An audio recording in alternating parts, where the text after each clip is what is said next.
ఇంకొక విషయం ఏంటంటే ఇష్టం లేని పెళ్లి చేసుకున్నందుకు కూడా ఇంకొంచెం ఘర్షణ అందులో ఇష్టం లేని పెళ్లిని ఇవాళ కొత్త కాదు కదా, పెళ్లికే రాలేదు కదా మోహన్ బాబు. నేను రాననే చెప్పాడు. పెళ్లికి రాకపోయినా ఇంట్లోనే కదా పెళ్లి కాదు, ఇంట్లో లక్ష్మి చేసింది, లక్ష్మి ఇంట్లో చేసింది.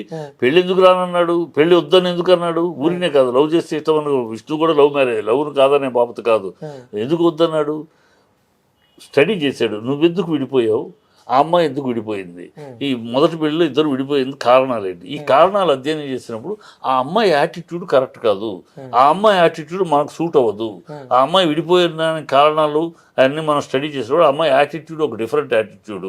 సో ఆ అమ్మాయి మనతో మన ఇంట్లోకి వస్తే మన కుటుంబంలో చీలికలు వస్తాయి కనుక I'm not accepting this combination. ఆ అమ్మాయి విడిపోయిన విధానంలో ఇన్ని కారణాలు ఉన్నాయి నేను అధ్యయనం చేసి చెప్పాడు. అయినా సరే వెళ్ళలేదు. నేను చేసుకుంటాను, సరే నీ కర్మ, నేను రాను పెళ్లికి అన్నాడు, చేసుకున్నాడు. అంటే సార్ మీరు గత 40-50 years నుంచి మీరు మంచి అనుబంధం ఉంది ఆ ఫ్యామిలీతో కాబట్టి, సో భూమా వర్సెస్ అలాగే ఈ మంచి ఫ్యామిలీకి గతంలో ఏమన్నా గొడవలు ఉన్నాయా? ఏమీ లేదు. మోహన్ బాబుకి రాజకీయంగా అన్ని పార్టీల వాళ్ళతో పరిచయాలు ఉన్నాయి. ఒక ఆర్టిస్ట్గా సెలబ్రిటీ కనుక అందరూ ఉన్నారు. ఇప్పుడు స్కూల్కి సీట్లు కావాలని అన్ని పార్టీల వాళ్ళు అడుగుతూ ఉంటారు. సో అదేమి ఆ భూమాకి దీనికి తేడా గొడవ ఏమి లేదు, అవన్నీ మనం అంటగట్టే విషయాలు తప్పితే ఇక్కడ కేవలం ఫ్యామిలీ. ఇది 4 గోడల మధ్య జరగాల్సింది. ఈ అనవసరంగా బుద్ధి తక్కువగా మనోజ్ వాళ్ళ స్టాఫ్ పోలీసులు ఫోన్ చేయటం, అది మీడియాకి చెప్పడం. బుద్ధి ఉండాలి మనోజ్కి, మీడియాకి చెప్పడం ఏంటి? మీడియాకి చెప్పి మోహన్ బాబు అంత చూస్తాను వాగటం ఏంటి? పిచ్చివాగుడు, బుద్ధి జ్ఞానం లేదు వాగుడు. భయపడ్డాడేమో అనుకోవచ్చు కదా మనం, అలా కూడా అనుకోవచ్చు కదా. ఏంటి భయపడ్డా, ఎందుకు భయపడ్డా? అంతమంది వచ్చి తన పైన పడితే ఇంకేదైనా జరగచ్చు అని చెప్పి ఆత్మరక్షణ కోసం చేసిన ఎంతమంది వచ్చారు నువ్వు చూసావా? వింటున్న వార్తలలో వింటున్న వాళ్ళు వచ్చి తన స్టాఫ్ తనే చెప్తుంది కదా, తను మోహన్ బాబు సెక్యూరిటీ అంతే. 100 మంది మోహన్ బాబుకి కొడుకు దగ్గరికి రావడానికి 100 మంది నేర్చుకు రావాలంటే కొడుకును కొట్టడానికి మోహన్ బాబుకి సపోర్ట్ కావాలా?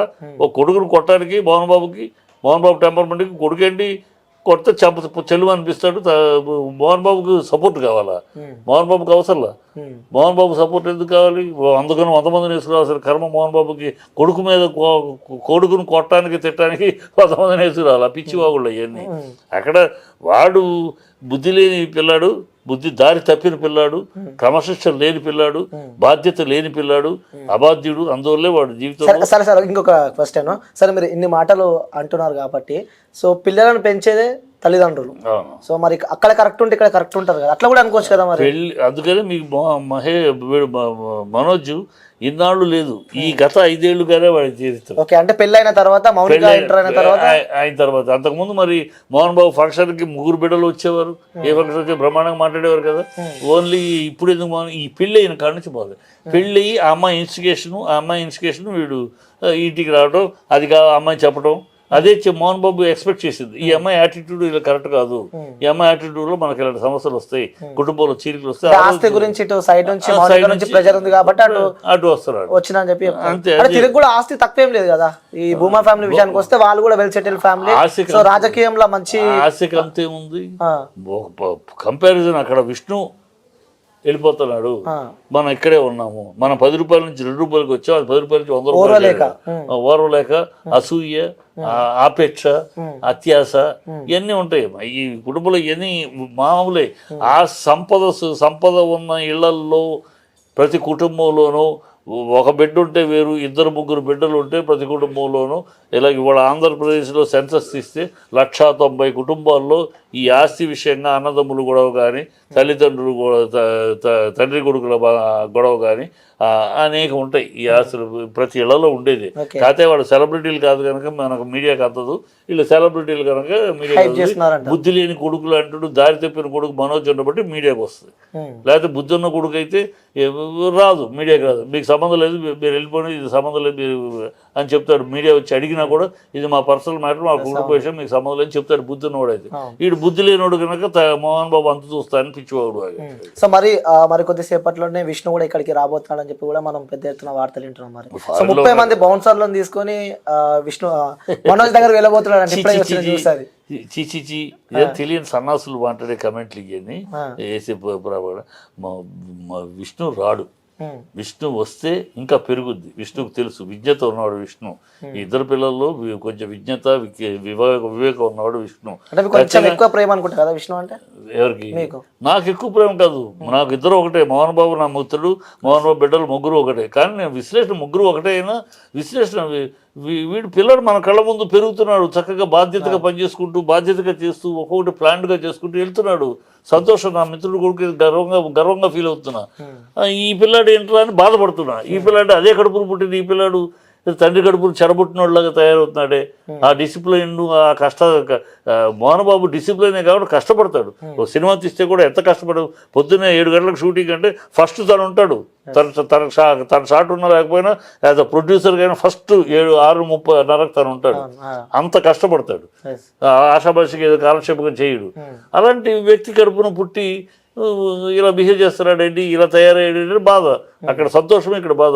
ఇద్దరు బిడ్డలు, మోహన్ బాబు బిడ్డలు అన్నాక నాకు ఇద్దరు ఒకటే. ఓకే. సో అంటే మీరు గత 40 years నుంచి కలిసి ఉన్నారు కాబట్టి, ఒక మంచి మిత్రులు కాబట్టి, ఎప్పుడైనా మీతో షేర్ చేసుకున్న సందర్భాలు ఉన్నాయా? ఎవరు? మోహన్ బాబు. మోహన్ బాబు నేను అడిగిన సందర్భాలు, మోహన్ బాబుగా వచ్చి నా కష్టాలు ఆ క్యారెక్టర్ కాదు కదమ్మా. ఎప్పుడైనా నిన్న కూడా ఈ మ్యాటర్ ఏంటన్నా, ఏంటి విషయం, ఏంటి అసలు అని నేను మాట్లాడాను. నేను చేశాను, మాట్లాడాను. ఏం బాధపడతాడు. ఇలాంటి కర్మ అనుభవించాల్సి వస్తే ప్రారంధం ఏం చెప్తాం. కొన్ని తండ్రి చేసిన తప్పులను బట్టి ఉంటాయి అంటారు. ఇంకోటి బిడ్డలు మనం చేసిన తప్పులు పెట్టాడు. ఇంకోటి ప్రారంధం. ఏమనుకోవాలి, వాడు ఏంట్రా వాడు బాధపడుతూ ఏం చేస్తాడు, బాధపడుతున్నాడు. ఇంకా ఇలాంటి ఎన్ని చూడాల్సి వస్తుందో, ఆ రోజే ఎక్స్పెక్ట్ చేసాం ఇలాంటివి వస్తాయని, స్టార్ట్ అయినాయి, ఎన్ని చూడాల్సి వస్తుందో చూద్దాం భగవంతుడు అని చెప్పి ఫీల్ అయ్యాడు, బాధపడ్డాడు. బాధపడక ఏం చేస్తాడు? ఏ తండ్రి? ఒక తండ్రి కొడుకు తండ్రి అంతు చూస్తానంటే బాధపడక సంతోషపడతాడు. ఎవరు బుద్ధి ఉందా వాడికి? కడుపుకు అన్నం తింటున్నాడా వాడు? మోహన్ బాబు అంతు చూస్తానంట. నువ్వు ఎవడివిరా? మోహన్ బాబు లేకపోతే నీ అడ్రస్ ఏంట్రా? కృష్ణనగర్లో నీలాంటి వాళ్ళు కొన్ని 100 మంది తిరుగుతున్నారా వేషాల కోసం? నీకన్నా మంచి పర్సనాలిటీ ఉన్నవాళ్ళరా, ఒక్క ఛాన్స్ కూడా తిరుగుతున్నారా? నువ్వు మోహన్ బాబు కొడుకు అవ్వబట్టి నీకు ఆ స్థానం. నువ్వు ఎవడి మోహన్ బాబు అని చూస్తాననే ఒళ్ళు పొగరేంటి? కడుపుకు అన్నం తింటున్నావా, అశుద్ధం తింటున్నావా? సిగ్గు, మానవ అభిమానం ఉండాలి మాట్లాడేటప్పుడు. బుద్ధి లేని ఎగవాడు.